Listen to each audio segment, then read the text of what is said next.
Para ustadz-ustadz yang mengaku salafi, padahal aslinya si Wahabi, alias pengikut Muhammad bin Abdul Wahhab An-Najdi. Mereka sering mengatakan Aswaja sebagai pelaku bid'ah. Ternyata mereka sendiri pelaku bid'ah. Mereka termakan definisinya sendiri. Pemaparan yang cukup panjang dari ustadz berikut ini akan menambah pemahaman dan wawasan para penonton. Silahkan disimak dengan seksama.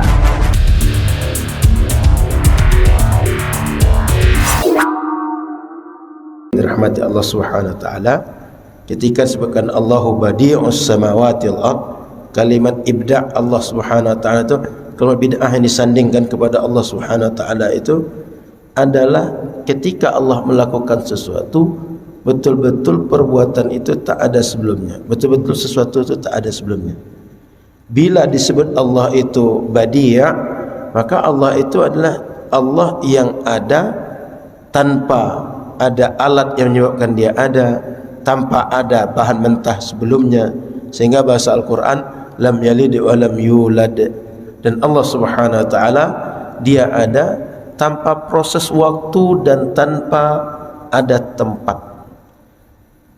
Maka Allah adalah zat yang dia qadim, dia ada sejak wujudnya sampai kapanpun, tak terikat dengan waktu, tak terikat dengan tempat. Wal badi' yuqalu lil mubdi' wal mubda'. Jadi kalau kalimat Quran disebut dengan badi', itu maksudnya mubdi' dan mubda' sama. Yang menciptakan sesuatu yang baru dan yang diciptakan, itu keduanya disebut dengan badi' dalam Quran. Contoh, Allah mengatakan badi'us samawati wal ard. Allah itu yang menciptakan langit dan bumi tanpa ada contoh sebelumnya. Allah itu menciptakan langit dan bumi tanpa meniru kepada apapun sebelumnya. Tapi langit dan bumi adalah betul-betul dengan ciptaan Allah, murni bentuknya, murni keadaannya itu betul-betul datang baru dari ciptaan Allah. Wa yuqalul mubda', dan disebut juga untuk yang diciptakan, seperti kata orang Arab raqiyatan badi'. Maknanya apa? Raqiyah itu mungkin bejana atau sumur juga disebut orang. Bejana yang cantik atau cangkir yang cantik. Cangkir adalah buatan. Maka buatan yang cantik itu disebut juga dengan badi'. Pembuat sesuatu yang cantik disebut badi' dalam Al-Quran. Maka Allah Subhanahu wa taala ketika disebut dia badi', dia adalah zat yang tak tercipta karena adanya alat, karena adanya bahan mentah atau ada sebelumnya menjadi turunan dia, dan dia tidak terikat dengan waktu dan tempat. Nah, ketika disebutkan benda yang diciptakan baru, maka disebutkan raqiyah badi', benda yang bujana atau cangkir yang cantik. Begitu juga dalam Al-Quran ketika disebutkan kalimat al-bid'u, maka disebut dengan fa'il dan maf'ul. Jadi kalau ada kalimat badi', kemudian kalimat al-bid'u, itu untuk dua, pembuatnya dan dibuatnya disebut dengan al-bid'u. Pembuat dan dibuat disebut dengan al-badi' dalam Al-Quran. Contoh dalam Al-Quran, qul ma kuntu bid'an minar rusul, kalimat bid'u. Kata Nabi, aku ini ma kuntu bid'an minar rusul, aku ini tidak membuat sesuatu yang baru yang berasal dari rasul-rasul sebelumnya. Maknanya akidah yang diajarkan oleh para rasul, siapa saja rasulnya, baik Nabi Hud, Nabi Muhammad, Nabi Yahya, Nabi Shu'aib, Nabi Ibrahim, Nabi Ismail, siapa saja Nabi, semua mereka ketika mengajarkan akidah, ketika mengajarkan syariat Allah, aturan Allah, itu mereka tak ada yang membuat sesuatu yang baru yang muncul dari mereka, tapi semuanya adalah titah dari Allah, perintah dari Allah untuk para rasul ajarkan kepada umat. Semua Rasul begitu. Maka kata Rasul ketika mengajarkan agama kepada kaum masing-masing, saya ini tidak membuat-buat sesuatu yang baru, tapi yang saya ajarkan ini berasal dari Allah. Yang saya ajarkan ini adalah datangnya dari wahyu. Maka kalimat itu bermakna mubdi'an lam yataqaddamni rasulun wa qila mubdi'an fima aquluh. Jadi Nabi itu tak mengajarkan sesuatu yang tak diajarkan oleh rasul-rasul sebelumnya, tapi setiap rasul mengajarkan agama yang juga sudah diajarkan oleh rasul-rasul sebelumnya, sehingga ajaran Nabi Muhammad tak beda dengan Nabi Ibrahim, tak beda dengan Nabi Musa, tak beda dengan Nabi Adam, tak beda dengan siapapun Nabi. Karena Nabi itu, kalau bahasa hadis Nabi, semua Nabi itu mereka ibaratkan satu kesatuan, seperti orang membangun sebuah bangunan. Lalu bangunan itu sudah kokoh, sudah bagus, namun satu sudut di antara semua sudut itu ada satu bata belum terpasang. Dia sudah bagus, sudah indah. Nah, satu bata yang belum terpasang itu, kata Nabi Muhammad, itulah aku, perumpamaan aku, bahwa ajaran semua Nabi ini sudah bagus, sudah sempurna, tapi dia menjadi tertutup sempurna, menjadi dia matang seutuhnya ketika aku sudah datang, seperti sebuah rumah kurang satu bata, bata itu ditutup, nampak elok cantik, sempurnalah semua rumah tadi. Akulah batu bata yang belum terpasang itu. Sehingga dengan masuknya bata tadi sempurna rumah, begitu juga dengan diutusnya Nabi Muhammad, sempurnalah semua syariat Allah tanpa ada kekurangan. Makanya Nabi Muhammad sallallahu alaihi wasallam ketika beliau di masa akhir hidupnya menyampaikan al-yauma akmaltu lakum dinakum, menyampaikan firman Allah, hari ini Allah telah sempurnakan untuk kalian agama kalian. Jadi agama dah sempurna, Pak. Dengan diutusnya Nabi, Rasul dari Nabi Adam sampai Nabi Muhammad, ajaran agama mau untuk umat mana saja, bangsa apa saja, atau bid'ah dalam kita menjalankan agama, maknanya iradu qaulin lam yastannu qailuha wa fa'iluha fihi bi sahibis syariah. Dimaksud bid'ah dalam menjalankan agama adalah memunculkan sebuah pernyataan, memunculkan sebuah pandangan, memunculkan sebuah perspektif dalam beragama. Orang yang memunculkannya itu tidak mengikut, tidak mencontoh kepada pembuat syariat atau nabi yang membawa syariat. Jadi orang kita-kita ini membuat-buat saja, tidak mengikut kepada ajaran Allah, tak mengikut ajaran Rasul. Itu yang bid'ah itu. Wa amathilihal mutaqaddimah, dan tidak mengikut contoh-contoh yang sebelumnya sudah ada dalam syariat. Itu bid'ah itu. Jadi tidak ikut kepada pembawa syariat, tidak mengikut kepada contoh yang sudah ada, wa usulihal mutqinah, dan tidak mengikut kepada prinsip-prinsip dasar-dasar agama yang sudah kokoh.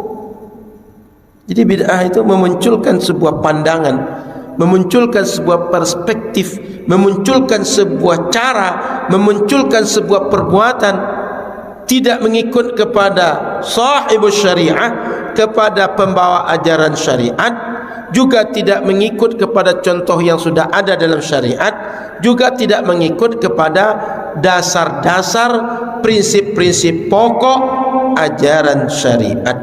Itu bid'ah itu. Maka dalam hadis sebutkan kullu muhdatsatin bid'ah. Maka setiap yang baru yang tidak mengikut kepada pembawa syariat, contoh-contoh yang ada sudah ada dalam syariat, dasar-dasar pokok-pokok prinsip-prinsip yang sudah ada dalam syariat, semua itu bid'ah. Dan setiap yang bid'ah yang tidak mengikut kepada prinsip syariat, kepada pembawa syariat, contoh syariat, perbuatan baru yang itu adalah dhalalah, sesat. Dan setiap yang sesat ditempatkan Allah dalam neraka. Jadi dari pengertian kalimat bid'ah dalam Al-Quran, pengertian bid'ah dalam beragama, jelas bagi kita kalau ada orang membuat hal-hal baru, melakukan perkara-perkara baru yang tidak mengikut kepada pembawa syariat, contoh ajaran syariat sebelumnya, prinsip-prinsip dasar ajaran syariat, orang itu telah melakukan bid'ah. Bukan sekedar baru muncul saja, bukan sekedar baru dibuat disebut bid'ah, bukan. Tapi bila baru dibuat tidak mengikut kepada syariat, tidak mengikut pada kaedah syariat, baru bid'ah.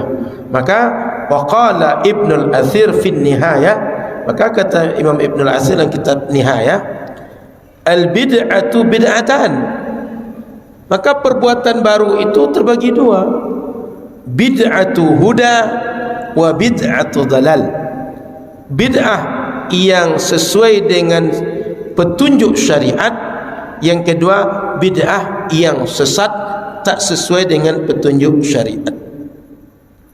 Fama kana fi khilafi ma amara Allah bihi wa rasuluhu fahuwa fi hayyiz zammi wal inkar. Apa saja ajaran, apa saja perbuatan yang baru muncul itu berbeda dengan perintah Allah dan perintah Rasulnya, maka dia masuk kepada bagian yang dicela dan diingkari oleh syariat. Jadi perbuatan baru itu atau hal-hal baru yang dilakukan oleh manusia dalam beragama itu terbagi dua, kata Imam Ibnul Athir. Satu, dia bertentangan dengan syariat, maka ini adalah dicela dan diingkari oleh syariat. Wa makana waqi'an tahta umumi ma nadaballahu ilaihi wa hadda alaihi Allah wa rasuluh fahuwa fi hayyizil madhi. Ada yang kedua, apa saja ajaran dia seiring atau dia di bawah irisan perintah yang masuk kepada dalil-dalil umum syariat, dalil umum yang dianjurkan oleh Allah, dimotivasi oleh Allah dan Rasul untuk melakukan, fahuwa fi hayyizil madhi. Maka yang seperti ini masuk dalam ranah yang dipuji oleh syariat. Jadi yang baru itu ada dua, Pak. Satu, tak sejalan dengan syariat. Yang kedua, dia sejalan dengan syariat, masuk dalam penjelasan umum, penjelasan syariat yang narasinya umum, berbentuk perintahkah, berbentuk anjurankah, berbentuk motivasi untuk melakukankah, maka yang ranah yang kedua ini dia terpuji, dia tak diingkari. Wa ma lam yakun mithalun mawjud ka naw'in minal judi was-sakha'i wa fi'lil ma'ruf fa huwa fil af'alil mahmudah. Maka karena itu perbuatan-perbuatan yang dulu tidak ada contohnya, seperti orang melakukan berbagai hal yang merupakan pengembangan dari bentuk kedermawanan. Contoh, dulu orang kalau dia habis belanja, dia tak menyimpan recehannya, dimasukkan ke tabung sedekah subuh. Lalu oleh orang sekarang, habis belanja, daripada uang receh ini terselip tak jelas, dimasukkan ke sebuah tabung, lalu terhimpunlah dalam tabung itu nanti semua receh dia. Setiap bulan dia hitung, diserahkan ke Masjid Raya An-Nur sebagai bentuk sedekah dia.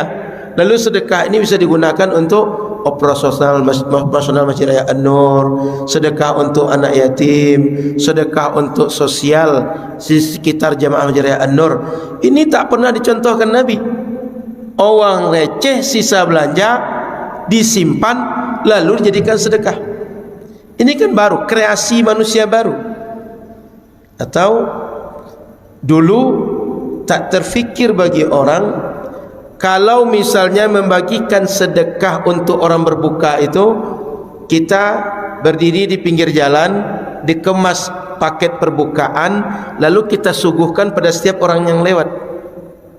Ini kan bagian bentuk kedermawanan yang dalam Quran tak ada penjelasan seperti ini, dalam hadis tak ada seperti ini, tapi dibuat orang sekarang. Maka perkara seperti ini baru, tapi dia dalam ranah terpuji. Kenapa? Ada induknya dalam syariat. Apa induknya? Suruhan sedekah, suruhan berbagi. Cuma bentuk berbaginya tidak disebutkan, tak dicontohkan dalam syariat, tapi dia baru muncul, tapi sejalan dengan syariat. Apalagi contoh yang lain. Dulu orang kalau masuk masjid, sendalnya tidak dibuatkan tempat rak khusus sehingga tertata, terjaga. Kemudian kalau orang ngambil tu jelas di mana ngambil sendal.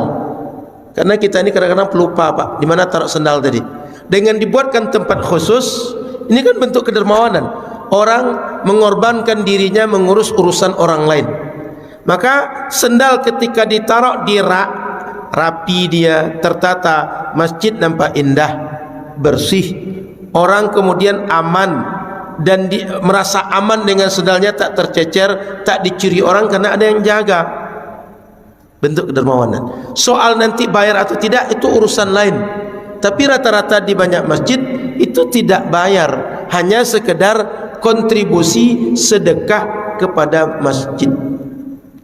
Nggak ada contohnya, Pak, di zaman Nabi dibuat rak sepatu, rak sendal, lalu orang nitip sendal dan sepatu. Nggak ada, Pak. Atau parkiran masjid ditata sehingga orang kalau ke masjid jelas saya mau berhenti di mana, dibuatkan garisnya, dibuatkan tata letaknya, sehingga orang-orang konsultan bangunan ketika merencanakan bangunan itu areal parkir itu sudah dipertimbangkan, areal amannya, areal tidak mengganggu berbagai aktivitas, areal yang mudah akses dan semacam, sudah dipertimbangkan. Dibuatlah tempat parkir. Dulu nggak pernah terpikir begitu, Pak. Bahkan kalau kita tengok masjid-masjid ini bangun orang tua kita 80-an, bahkan 90-an, 70-an, 60-an dulu, banyak yang pinggir jalan nggak ada parkirnya, Pak. Nggak ada lokasi parkir, terutama masjid kampung. Boleh ditengok banyak masjid, begitu tangganya sudah habis, itu langsung setengah meter, 1 meter langsung jalan. Itu banyak di kampung-kampung gitu. Kenapa? Nggak terpikirkan orang dulu kalau orang ke masjid itu datang masing-masing dengan mobil, bahkan dengan motor nggak terpikirkan. Tapi terpikir mereka orang datang masjid jalan kaki. Karena zaman itu nggak semudah sekarang punya mobil, punya motor. Terpikirkan orang dulu itu paling kalau ke masjid bawa sepeda atau bawa kuda. Kuda itu nggak perlu parkir tertentu, Pak. Semak-semak aja bisa kuda itu. Maka dibuatkanlah. Tak ada contoh dulu, dibuat orang sekarang, maka membantu, memudahkan, menyamankan. Ini contoh. Maka ini tak bisa disebut dengan bid'ah yang diingkari syariat, tapi dia justru bid'ah yang terpuji untuk dibuat atau perbuatan baik yang dipuji oleh syariat. Wala yajuzu an yakuna dzalika fi khilafi ma warada syar'u bih.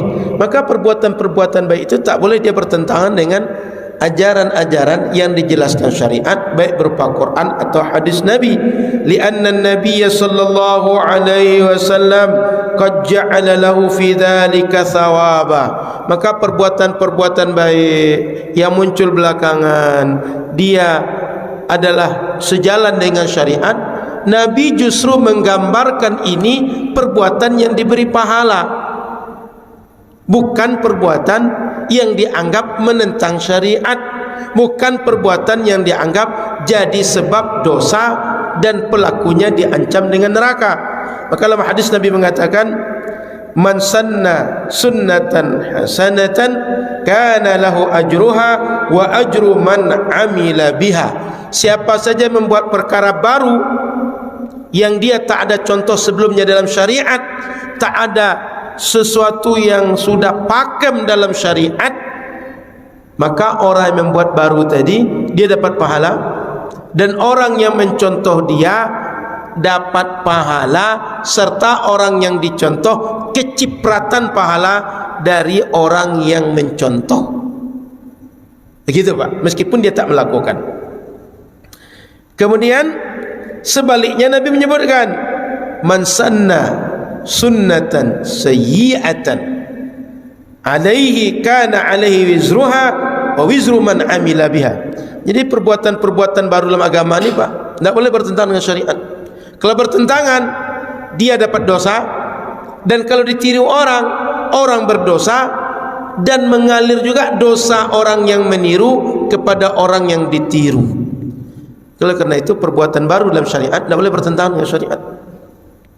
Wa dzalika idza kana fi khilafi ma amara Allah bihi aw rasuluhu. Tentu saja yang berdosa ini dan orang yang menirunya berdosa kemudian cipratan pada orang ditiru, bila perbuatan baru itu bertentangan dengan perintah Allah, bertentangan dengan perintah Rasulnya. Contoh, meyakini Allah punya organ, punya fisik. Karena Allah sudah menegaskan Allah itu dia tak sama dengan makhluk. Dia sudah mengatakan dia tak serupa dengan makhluk. Lalu datang kita, Allah punya tangan, Allah punya kaki, berarti disamakan Allah dengan makhluk. Kalau ada yang mengatakan bahwa tangan Allah, kaki Allah tak sama dengan yang kalian pikirkan, tak sama dengan yang dikenal makhluk, pertanyaannya, makhluk ini memang kenal yang tak dikenal makhluk? Jika tak dikenal makhluk, lalu anda sedang bicara tentang apa dan berbicara dengan siapa? Kalau bicara dengan makhluk, bicaralah yang dipahami makhluk, bicaralah yang ranahnya makhluk. Maka bicara itu mesti sejalan dengan siapa kita bicara, sesuai dengan siapa kita bicara. Kalau tak dipahami makhluk, lalu makhluk ini akan memahami apa? Tak seperti makhluk, lalu makhluk ini akan mengukur, menilainya, meyakini apa? Ya ranah makhluk ya banyak kita enggak tahu, apalagi di luar makhluk. Maka kalau bicara itu jangan macam orang sedang menggigau. Orang menggigau itu bicara apa tapi tak dipahami. Orang menggigau itu kata-katanya jelas oleh kita, tapi maksudnya enggak jelas. Kenapa? Orang bicara tidak sedang dipikirkan kok. Maka sering kita kalau orang menggigau itu ketawa mendengarnya. Begitulah orang-orang bicara. Jangan pikirkan tentang Allah. Allah itu tak seperti kalian pikirkan. Tapi yang dia cakapkan adalah membuat orang berfikir Allah seperti makhluk. Lalu dikuncinya orang, jangan pikirkan seperti yang kalian kenal dari makhluk. Memangnya kita ini kenal yang di luar ranah makhluk? Kita ini interaksi kita makhluk. Pikiran kita atau yang tersimpan dalam memori kita ranah makhluk Pak. Tidak pernah terpikir oleh kita kecuali yang pernah masuk ke dalam minda kita, dalam memori kita. Maka Bapak Ibu rahmati Allah Subhanahu wa taala, kembali kita kepada ucapan Imam Ibn al-Athir tadi bahwa yang baru muncul itu kemungkinannya dua. Satu sejalan dengan syariat, yang kedua tak sejalan dengan syariat. Yang sejalan dengan syariat itu terpuji, bahkan pelakunya bisa dapat pahala. Yang tak sejalan dengan syariat itu tercela, tidak boleh dibuat, pelakunya bisa berdosa. Dan kalau dicontoh orang mencontoh berdosa dan mengalir dosanya kepada orang yang dicontoh. Maka Bapak Ibu rahmati Allah SWT, ini Imam Ibn al-Athir jelas membagi bahwa dalam agama ini yang baru itu mungkin dua terjadi. Satu, mengikut yang sejalan dengan syariat, sudah ada contohnya. Yang kedua, bertentangan dengan syariat dan tak ada contohnya. Dia aja yang mencetak, dia aja yang mengucapkan, dia saja yang baru munculkan. Maka yang sejalan dengan syariat terpuji, bahkan diberi pahala berdasarkan hadis Nabi. Yang tak sejalan dengan syariat, bertentangan dengan syariat, dia tercela dan berdosa. Kalau orang meniru, orang berdosa, dan kecipratan dosanya bagi orang yang ditiru. Wa min hadzal naw'i qaulu Umar radhiyallahu taala anhu, ni'matul bid'ati hadhihi.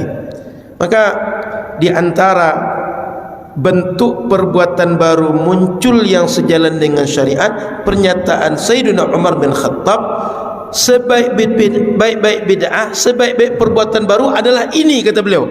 Apa itu?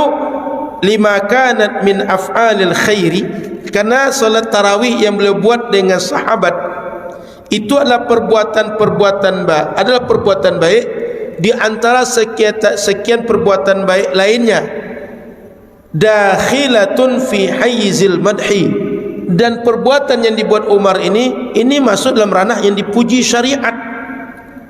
Sammaha bid'atan, Umar menamakannya bid'ah, wa madahaha, dan Umar memujinya, li'anna an-nabiyya sallallahu alaihi wasallam lam yasunnuha lahum, karena Nabi tidak memberikan contoh yang dibuat Umar ini sebelumnya kepada sahabat dan generasi berikutnya.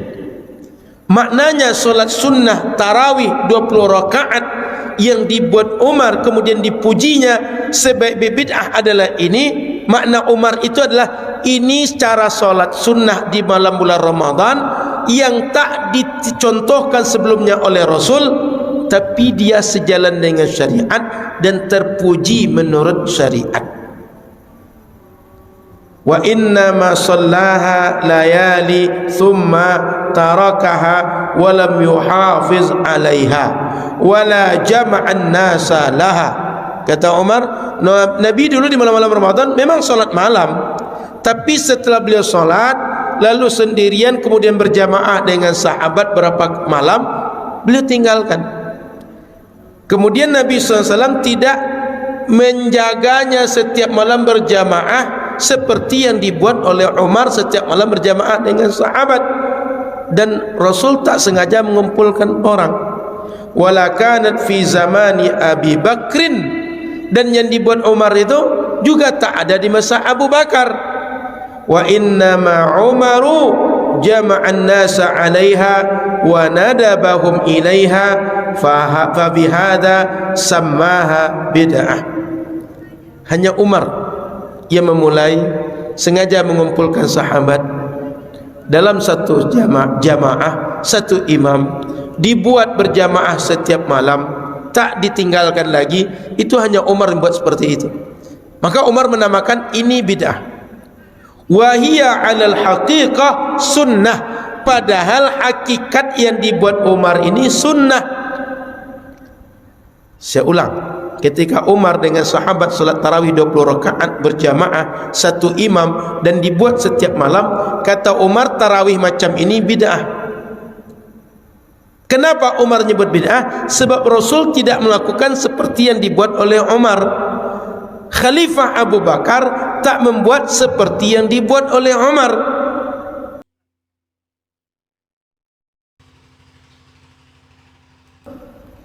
Maka Umar menamakan perbuatan ini dengan bid'ah, padahal hakikat yang dibuat Umar ini adalah sunnah. Kan tak mungkin Umar dituduh membuat bid'ah yang pelakunya masuk neraka. Maka bid'ah yang dibuat Umar ini adalah maksudnya perbuatan baru sejalan dengan syariat. Yang itulah tadi bid'atu huda, bid'ah sesuai dengan hidayah atau petunjuk syariat, bukan bid'atu dalal, perbuatan baru yang bertentangan dengan syariat. Karena Nabi SAW mengatakan, alaikum bisunnati wa sunnatal khulafa'ir rasyidina min ba'di, hendaklah kalian ikut sunnahku dan sunnah para khulafa'ur rasyidun setelahku. Umar satu di antara khulafa'ur rasyidun. Sepakat ahli sejarah, sepakat ahli hadis tentang Umar sebagai khulafa'ur rasyidun. Maka Umar termasuk disebut dalam hadis, sehingga perbuatan Umar adalah perbuatan yang disuruh syariat ikut. Wa qauluhu, lalu kata Nabi dalam hadis yang lain, iqtadu bil ladaini min ba'di Abi Bakrin wa Umar, ikutilah oleh kalian dengan dua orang yang akan muncul setelahku sebagai pemimpin kalian, Abu Bakar dan Umar. Hadis ini Pak sekalian mementahkan Syiah Pak, bahwa setelah Nabi itu yang akan melanjutkan Abu Bakar dan Umar, bukan langsung otomatis Sayyidina Ali, dan Sayyidina Ali yang paling berhak dengan kekhalifahan, bukan. Jadi Abu Bakar dan Umar diikuti kata Nabi setelah Nabi. wa ala hadha at-ta'wil yahmilu al-hadis al-akhar kullu muhdatsatin bid'ah. Maka berdasarkan penjelasan Sayyidina Umar tadi, berdasarkan penjelasan Imam Ibnul Asir tadi, maka dipahami hadis kullu muhdatsatin bid'ah, setiap perkara baru adalah bid'ah bila dia bertentangan dengan ajaran syariat, bila dia bertentangan dengan contoh syariat, bila dia bertentangan dengan kaedah-kaedah, dengan prinsip-prinsip, dengan pokok-pokok ajaran syariat. Itulah bid'ah yang disebut dengan bid'ah sesat dan bid'ah yang pelakunya masuk neraka. Tapi bila sejalan, tidak sesat dan pelakunya tidak masuk neraka. Maka hadis tadi kullu bid'atin muhdatsatin bid'ah innama yuridu ma khalafa usul syariah wa lam yuwafiqis sunnah. Jadi hadis kullu muhdatsatin bid'ah maksudnya setiap perkara baru adalah bid'ah, setiap perkara baru yang bertentangan dengan dasar-dasar syariat dan tidak sejalan dengan Quran dan sunnah, itulah bid'ah. Tapi bila dia sejalan dengan prinsip syariat, sejalan dengan Quran dan sunnah, bukan bid'ah yang diingkari, bukan bid'ah yang pelakunya diancam dengan neraka, dan dia adalah tersesat. Qala Al-Fayyumi fil Misbah, kata Syekh Al-Fayyumi dalam kitab Al-Misbah, Al-Misbahul Munir, salah satu kitab penjelasan kalimat-kalimat dalam bahasa Arab. Jadi bahasa Arab itu ada kamusnya, Pak. Kamus Arab-Arab. Di antaranya Al-Fayyumi yang mengarang. Kata beliau, ketika dikatakan abda'allahu ta'ala al-khalqa ibda'an khalaqahum la ala mithalin, ketika dikatakan Allah menciptakan makhluk, maknanya Allah menciptakan makhluk itu tanpa ada contoh sebelumnya, tanpa meniru kepada bentuk sebelumnya. Artinya Allah ketika menciptakan makhluk, betul-betul ciptaan dia itu baru sama sekali, tak ada duplikatnya, tak ada melihat mencontoh kepada yang sudah ada.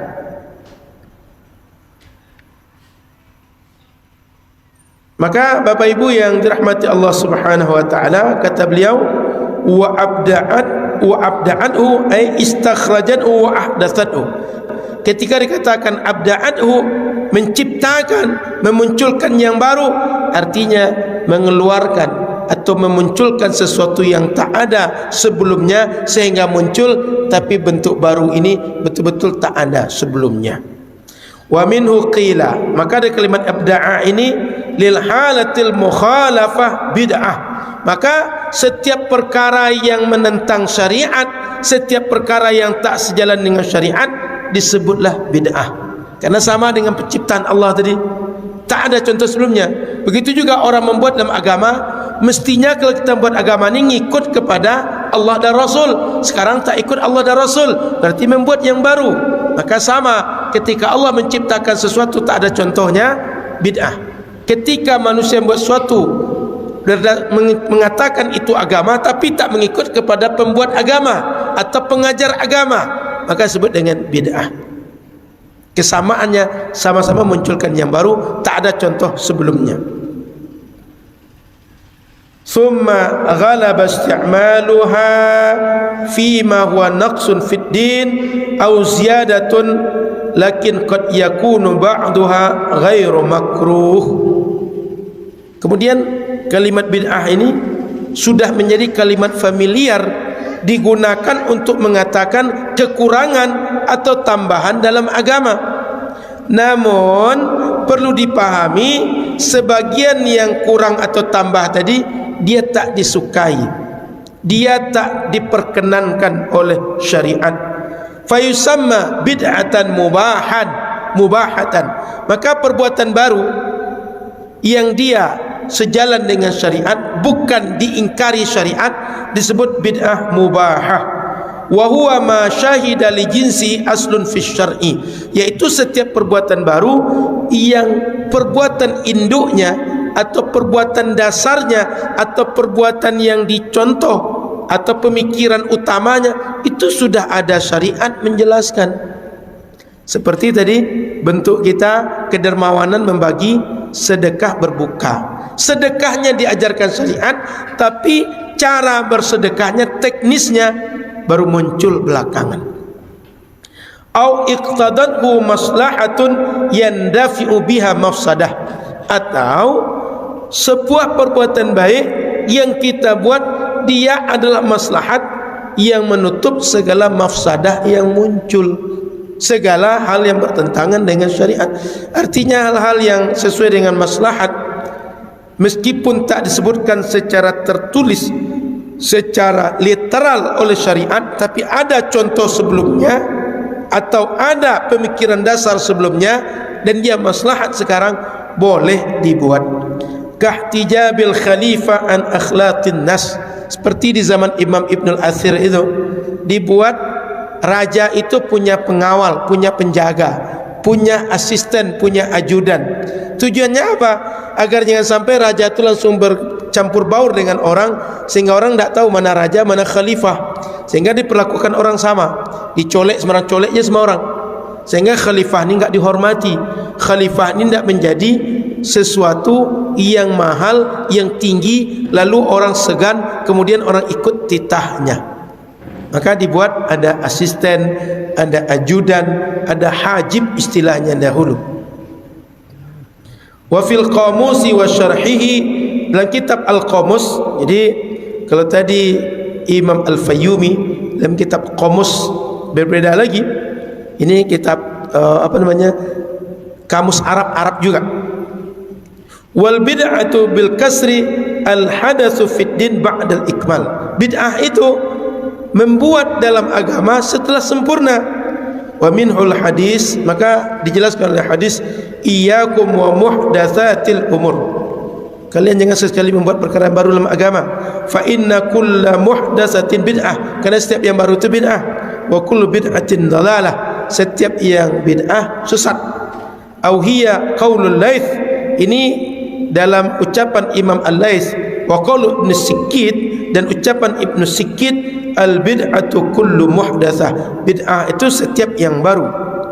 Sehingga Bapak Ibu yang dirahmati Allah Subhanahu wa taala, para imam, siapa saja imamnya, ketika menyebutkan setiap yang baru itu bid'ah, kemudian setiap bid'ah itu sesat, maksudnya adalah setiap yang tak sejalan dengan syariat, setiap tidak mengikut kepada kaedah-kaedah dasar syariat, setiap yang tidak mengikut kepada dalil syariat, baik dalil umum ataupun dalil khusus. Thumma nuqila syari' kalaman nihaya kama sabaq, kemudian syarah kitab Al-Qamus menukilkan pernyataan Imam Ibn al-Athir yang sudah kita bahas tadi, sehingga bisa kita simpulkan dari banyak penjelasan ulama tentang makna bid'ah.